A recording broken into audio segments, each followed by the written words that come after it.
نور على مر الزمان تألقا وأضاء للدنيا طريقا مشرقا وهدى من الرحمن يهدينا به للصالحات وللمكارم والتقى. نور على مر الزمان تألقا وأضاء للدنيا طريقا مشرقا وهدى من الرحمن يهدينا به للصالحات وللمكارم والتقى. هذا كتاب الله أعذب منهل أنعم به من مورد لمن استقى. قد صانه رب العباد بحفظه وحماه حتى لا يضيع ويخلقا. طوبى لمن حفظ الكتاب بصدره فبدا وضيئا كالنجوم تألقا وتمثل القرآن في الحفاظ على الوقت، فالوقت أغلى ما يملك الإنسان، والوقت هو الحياة. ما شاء الله. بسم الله. معلم إبراهيم ما شاء الله. السلام عليكم الأخ حمود، كيف حالك؟ كيف صحتك؟ طيب، يا أهلا وسهلا.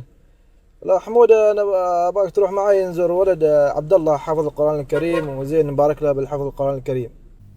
هذا ثمرة جهودك معلم إبراهيم،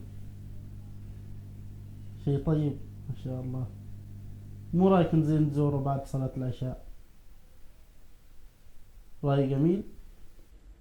زين، طيب إن شاء الله عقب نتلاقى إن شاء الله بعد صلاة العشاء. زين، لا تنسى. جزاك الله خير. حياك الله حياك الله.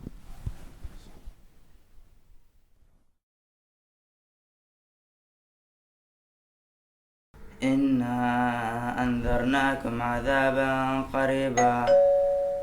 صدق الله العظيم. على مر الزمان تألقا وأضاء للدنيا طريقا مشرقا وهدى من الرحمن يهدينا به للصالحات وللمكارم والتقى.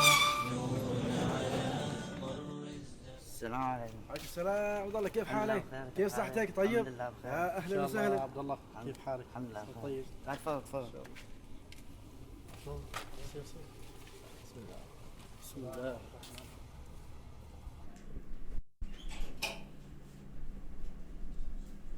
تفضل. السلام عليكم ورحمة الله وبركاته. السلام عليكم. حياك عبد الله، حياك الله.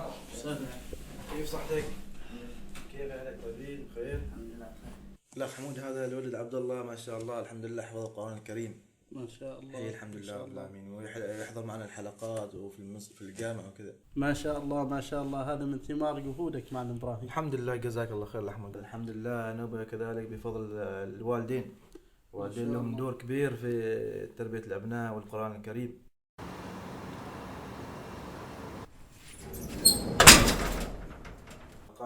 القرآن الكريم وحفظ القرآن الكريم ما شاء الله الحمد لله رب العالمين. ما شاء الله. عبد الله، هنا أبوك مشتاقين نتعرف عليه. أبوي ظهر أبو بعد ما راجع من المسجد. يا سهران ليه السهر مالك فوق فرشك مغر. يا سهران ليه السهر مالك. يا حمود، هذا الولد عبد الله.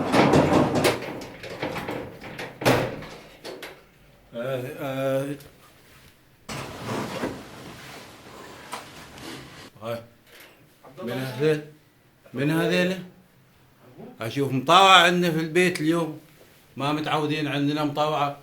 عبد الله من هذيل؟ ها؟ من هذا عبد الله؟ أبوك؟ أبوك هذا؟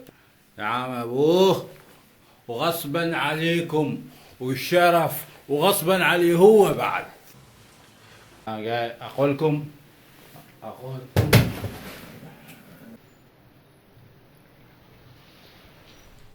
لا حول ولا قوة إلا بالله عليه سبحان الله. ما كنا نظن ان هذا أبوك.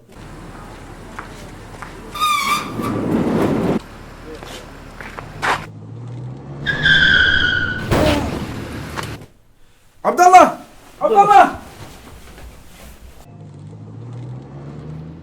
عبد الله ما شفتم ما رزق حمد روح تحت لا حول ولا قوة إلا بالله.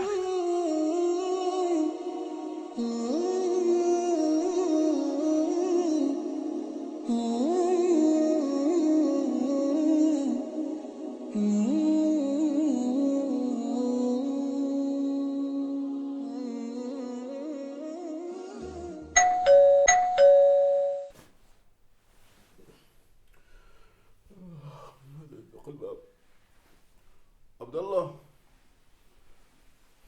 وين عبد الله؟ عبد الله عبد الله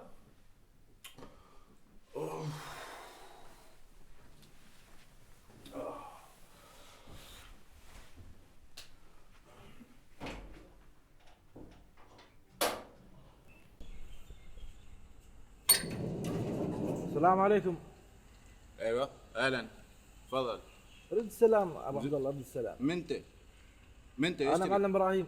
من معلم ابراهيم ذا ابو ما خابش بعد ابو ما خابش جاي ازورك. تعال تفضل تعال تفضل. كيف حالك يا ابو عبد الله؟ الحمد لله، كيف حالك انت؟ بخير الحمد لله. تفضل. جاي اسال عن ولدك عبد الله. ولدي عبد الله؟ هي ولدك عبد الله. ماله ولدي عبد الله؟ ويش فيه؟ وينه هو؟ عبد الله؟ عبد الله؟ لا تدور ولدك عبد الله. ما تعرف انت مو مسوي البارحه؟ جاي سكران طيخه هنا طايحه. لا تقول طيخه. طيخه ما وراك دوره وكله ريحتك خمر. طيخه ما طيخه انت بعد نوبه. انزين جاي انا ما لا تقول جاي سكر، انا جاي سهران. سهران هي صحيح سهران هي. ما شارب الا فيمتو. المهم ولدك عبد الله صايب لنا حادث. ايه ايه صايب لنا حادث متعور. خلي عنك يلا. كيف اخلي عني تراك انت السبب. حادث؟ ايه وانت السبب. انا السبب؟ انت السبب نعم. كيف انا السبب؟ كيف انا السبب؟ اشرح لي ايش سويت انا؟ ولدك عبد الله نحن جاي نزوره ونهنيه بحفظ القرآن الكريم، وانت جاي سكران وتأثر وطلع بسرعة ودعمت السيارة. لا حول ولا قوة الا بالله. يا ابو عبد الله توب الى الله سبحانه وتعالى، فالله سبحانه وتعالى يقول يا ايها الذين امنوا توبوا الى الله توبة نصوحا. زين انا اريد اتوب لكن ويش اسوي؟ انت تعرف كل يوم اصحابي يجوني ويعطوني مال بلاش، ترى خمر الحين غالي، ازمه ماليه، مرتفع الاسعار كل شيء، واصحابي كل يوم يعزموني مال بلاش، ايش اسوي؟ كيف اتوب؟ وبعدين تعال انتو اللي جايز الحين علي تنصحني وقايلني تو الحين بعد فوات الاوان، وينك انت قبل؟ ما عرفت البيت هذا، انتو اصلا تمروا ما تسلموا على حد، يعني ما حد يعرفنا. انت يعني تعرف الحال، تعرف ولدي عبد الله، متى جيت سالت عنه؟ متى جيت سالت عني انا؟ ما اصلا انتو كأننا نحن جايين من كوكب اخر، من كوكب اخر، لا حد ينصحنا، لا حد يسلم علينا، لا حد يتكلم معنا، لا حد يعرفنا اصلا، يعني تتعارفوا بما بينكم بعضكم بعض. وين الحين؟ شفت الحين يعني لازم انه يحصل شيء معين، حدث مؤسف علشان انكم توصلونه. وينكم من البدايه؟ خلي اثركم على الناس كامل يا اخي، خلوا ان الناس يدخلوا في هذا، عرفوهم، انصحوهم، ارشدوهم، ما تجين الحين بعد فوات الاوان. ياما ناس راحت من الدنيا والسبب الخمر. انا اعرف اخ عزيز، صديق عزيز علي، راح من هالدنيا بسبب خمر، بسبب مخدرات، ولا حد نصحه من يوم، يمكن من الولد لحد ما مات ما حد عرف عنه. مخلين الناس في حالها. انتوا عندكم شارب الخمر كأنه جاي من كوكب آخر، ما كأنه إنسان أساسا، ولا حد يعرفه ومحتقرينه من الأساس. ليش؟ بس إن شاء الله أني أنا بتوب وأرجع إلى الله وأترك الخمر وأترك السهرات وأترك شرب السجاير وأترك هذه السيئات اللي أنا أسويها. الحمد لله. بس ادعي لي، هل الله يقبل توبتي؟ نعم، ليش ما يقبل توبتك؟ يقول الله سبحانه وتعالى قل يا عبادي الذين أسرفوا على أنفسهم لا تقنطوا من رحمة الله إن الله يغفر الذنوب جميعا إنه الغفور الرحيم. ويقول النبي صلى الله عليه وسلم يا أبو عبد الله التائب من الذنب كمن لا ذنب له. وأنا قدامك الحين أعلن توبتي. الحمد لله. وخلاص وأترك كل شيء مثل ما وعدتك، وهذا قدامك.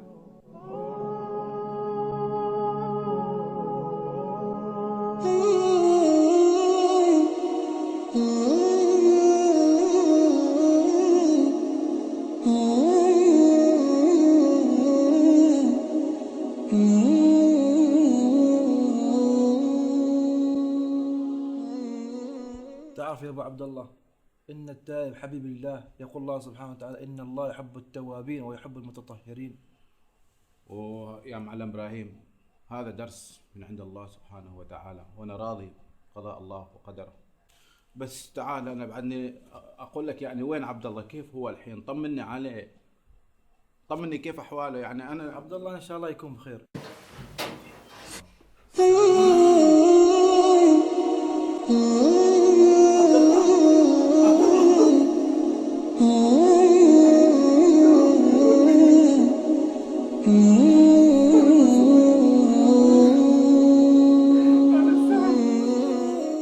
يلا يا عبد الله، اليوم صلاة الجمعة خاف تتأخر على